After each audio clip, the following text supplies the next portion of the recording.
उससे करना चाहिए जो आपसे करे, उससे करो। और मानते हो जिससे आप प्यार करते हो उसे क्या कहा जाता है? सेल्फिश। आप खुद के लिए मरते हो उस पे। अगर आपकी वजह से किसी और को खुशी मिल सकती है तो आप खुशी क्यों नहीं दोगे? अगर आप किसी से प्यार करते हो, और हाँ एक और बात, प्यार करना कोई गुनाह नहीं होता, बट दुनिया में लोग प्यार को ना एक गंदी नजर से देखते हैं। पता नहीं क्यों फ्रेंड्स।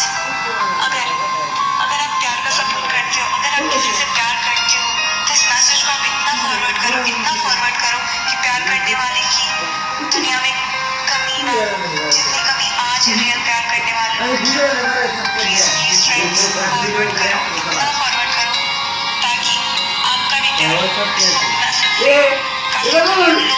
दुनिया में वर्ल्ड में प्यार